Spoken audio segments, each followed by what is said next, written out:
Kim Petras' story is one of promise, missteps, and the perils of navigating an unpredictable music industry. Her career is a cautionary tale of how talent, potential, and even a dedicated fan base can be squandered by inconsistency, industry politics, and ill-advised creative decisions. It begins with an artist who seemed destined to carve out a niche in pop music, but ultimately found herself lost in a maze of misfires and missed opportunities. Kim, a transgender woman, made history at a young age, undergoing gender confirmation surgery in her early teens, which put her in the public eye long before she ever sang a note. But her real introduction to the world came in 2017, when she burst onto the pop scene with her debut single, I Don't Want It At All. A modern take on Madonna's Material Girl, it was fun, fresh, and undeniably catchy. She leaned heavily into a hyper-feminine bubblegum pop aesthetic, citing Britney Spears, Kylie Minogue, and dance pop legends as inspirations. At the time, mainstream pop was shifting away from the sugary, carefree sound she championed, but she found an audience that craved her brand of escapist, feel-good music. As she continued to release singles, collaborating with artists like Charlie XCX and the late legendary producer Sophie, her reputation as a rising star grew.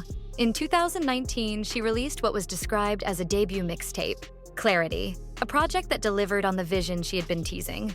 The reception was overwhelmingly positive, and what made her trajectory even more impressive was that she was doing it all independently, without the backing of a major label. But that's when things started to go wrong. The inconsistency, both in her music and her career moves, became impossible to ignore. Her next major single, Malibu, was one of her best, an infectious Michael Jackson-inspired dance track that thrilled her fan base. However, despite being well promoted, it didn't become the breakthrough hit she needed. Then, in 2021, she signed with Republic Records, a move that should have been a stepping stone to superstardom. Instead, it marked the beginning of her downfall. Her first single under Republic, Future Starts Now, was supposed to be the lead single for her long-awaited debut album, but it lacked the spark of her earlier work, a forgettable song that felt out of step with the rest of her catalog. The follow-up, Coconuts, was an attempt at viral success, an obvious gimmick track designed to be a meme, but it didn't land, and instead of being cheeky and fun, it was widely regarded as borderline unlistenable. Then came the real controversy, Slut Pop, an EP that was not only hypersexual to the point of self-parody, but was also produced by Dr. Luke, a figure mired in controversy due to allegations of abuse from Kesha. The backlash was swift and severe. To make matters worse, her long-promised debut album, originally titled Problematic, was scrapped entirely and leaked online in 2022. But then came the moment that should have changed everything for her. Unholy, her collaboration with Sam Smith. The song was a massive chart-topping hit, going viral on TikTok, topping the Billboard Hot 100 and even winning a Grammy. On paper, it was the breakthrough Kim had been chasing for years, but in reality, it did little to elevate her as a solo artist. The public saw Unholy as Sam Smith's song, with Kim as a featured artist rather than an equal collaborator.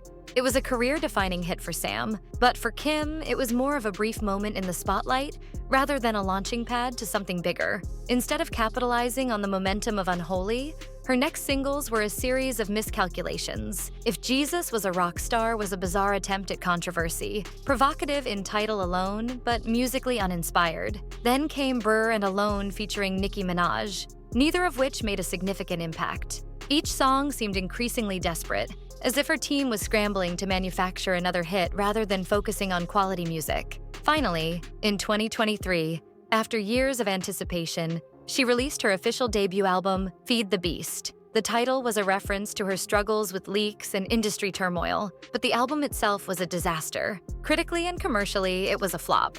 Gone were the elements that had once made Kim unique. The campy, escapist pop, the playful energy, the sense of fun. Instead, Feed the Beast was a generic, uninspired collection of songs that felt like they could belong to any interchangeable dance pop artist. Fans were disappointed, critics were unimpressed, and Kim, once a promising independent artist with a clear vision, now seemed lost in an industry machine that had stripped away everything that made her interesting. Realizing the damage, she quickly followed up with another project, Problematique, a collection of previously scrapped songs meant to course-correct after the Feed the Beast debacle. But by then, it was too late. The excitement around her career had faded. Since then, Kim Petras has struggled to reclaim the magic of her early days. She has drifted into a space where she is no longer an exciting new talent, but instead just another name in the ever-growing list of pop artists who failed to make their mark. Her journey is a reminder that in music, talent alone isn't enough. Timing, consistency, and creative direction are just as crucial. And when those elements fall apart, even the most promising careers can come crashing down. But the question remains, can Kim Petras turn it around? Or is she destined to remain a cautionary tale in the ever-evolving world of pop music?